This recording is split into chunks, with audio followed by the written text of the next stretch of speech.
అందరికీ నమస్కారం. ఈరోజు కథ పేరు బానిస కాదు. రంజని పెళ్ళయ్యి అత్తారింటికొచ్చింది.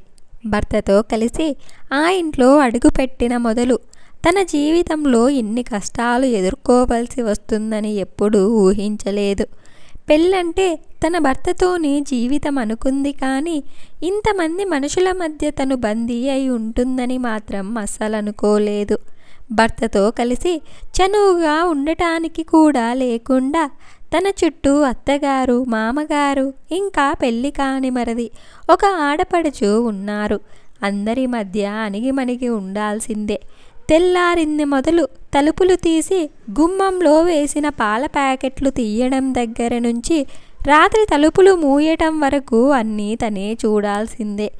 అమ్మ రంజని, ఓ కప్పు కాఫీ కలిపి తీసుకురామ్మా అంటూ మొదట్లో ఎంతో ప్రేమగా పిలిచిన అత్తగారు రాను రాను, ఏమ్మా రంజని, నా మొహాన ఓ కప్పు కాఫీ చుక్కైనా పోస్తావా లేదా అంటూ దీర్ఘాలు తీయటం మొదలుపెట్టింది. అమ్మ రంజని, నాకు రాగి జావ ఇవ్వలేదమ్మా అంటూ మామగారు. రంజని, నా లంచ్ బాక్స్ రెడీ చేశావా? భర్తగారి హడావిడి. వదిన, నాకు టిఫిన్ పెట్టండి అంటూ మరిది.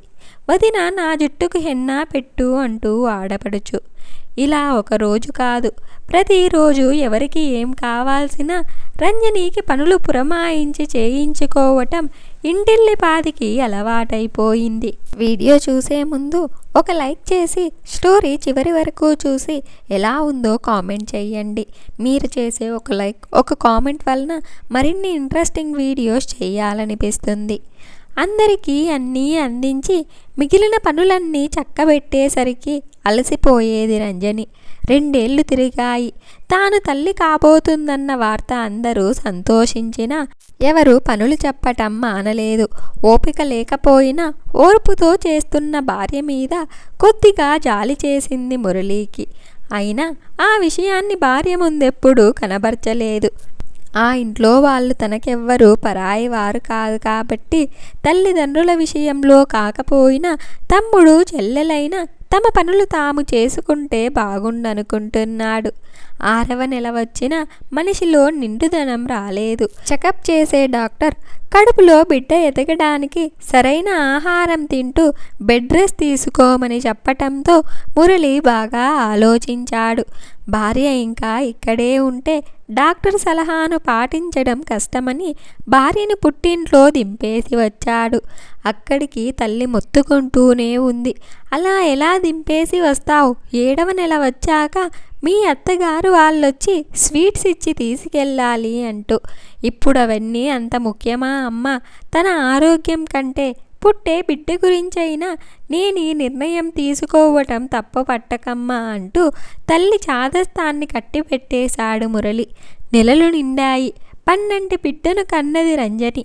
పిల్లాడికి 3వ నెల రాగానే బిడ్డతో కోడల్ని తమ ఇంటికి తీసుకొచ్చేశారత్తగారు. మళ్ళీ రంజనీకి తప్పలేదు. ఒక పక్క పిల్లాడిని చూసుకుంటూనే ఇంటి పనులు చక్కబెట్టడం మరి కాస్త బాధ్యత పెరిగింది. సమయానికి పిల్లాడికి పాలు పట్టడానికి, నిద్రపుచ్చటానికి వీలు చిక్కేది కాదు రంజనీకి. తల్లిగా మారాక కన్న బిడ్డ విషయంలో శ్రద్ధ తీసుకోలేకపోతున్నందుకు బాధగానే ఉంది. తనకున్న ఓర్పు, సహనం అన్నీ ఏమైపోయాయో అర్థం కాలేదు. తాను పుట్టింట్లో ఎంతో అల్లారు ముద్దుగా పెరిగి ఇంజనీరింగ్ చేసి పెళ్లి చేసుకున్నందుకు అత్తింట్లో ఇలా బానిస బతుకు బతకడం తలుచుకుంటుంటే ఇప్పుడు ఏడుపొస్తుంది రంజనీకి. భార్య మనసును అర్థం చేసుకున్నాడు మురళి. నిజమే, ఇంతకాలం తల్లిదండ్రుల్ని వదలలేక తనకొచ్చిన ట్రాన్స్ఫర్ని తప్పించుకున్నాడు. కనీసం తోడబుట్టిన చెల్లెళ్ళు కూడా తన భార్యను ఎలాంటి సాయం చెయ్యకుండా తన లోకంలో తానుండటం బాధ కలిగించింది. భార్య చదువుకున్నందుకు పెళ్ళైన కొత్తలోనే ఏదైనా ఉద్యోగంలో జాయిన్ చెయ్యించకపోవటం నా తప్పే అనుకున్నాడు.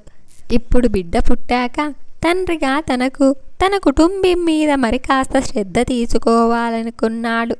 భార్యకున్న ఎన్నో టాలెంట్స్ వెలుగు చూడకుండా ఇంటికే బానిసైపోతూ అంతరించిపోకూడదు అనుకున్నాడు.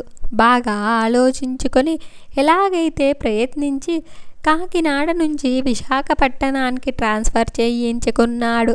అక్కడే ఒక స్కూల్కి దగ్గరలో ఇల్లు అద్దెకు దొరికేలా ప్రయత్నించాడు. ట్రాన్స్ఫర్ అయిన విషయం తల్లితో చెప్పాడు. మీకు దూరంగా వెళ్ళిపోవాలనే ఉద్దేశం కాదు, కానీ ప్రస్తుతం మీకు తమ్ముడు చెల్లి తోడుగానే ఉన్నారు. మీలోనూ ఇంకా ఓపిక సన్నగిల్లలేదు. వాళ్ళ పెళ్ళిళ్ళయ్యాక మీరు మా దగ్గరకు ఎప్పుడైనా రావచ్చు, వెళ్ళొచ్చు.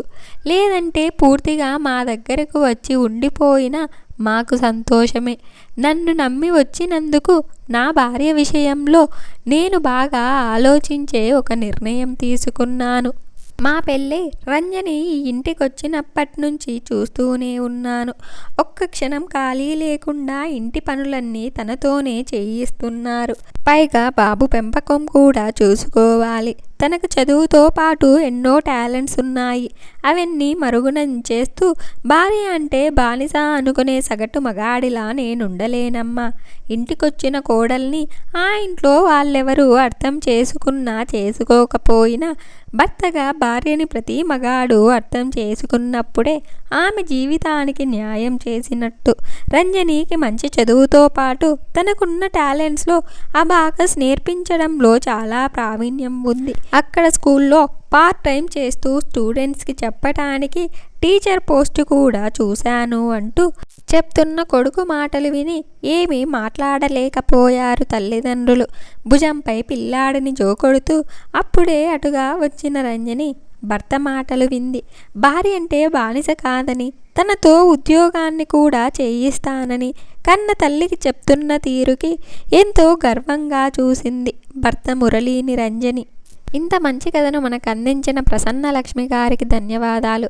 నా వీడియో కనుక మీకు నచ్చినట్లయితే ఒక లైక్ చేసి స్టోరీ ఎలా ఉందో కామెంట్ చేయండి. నా ఛానల్ని వెంటనే సబ్స్క్రైబ్ చేసుకోండి.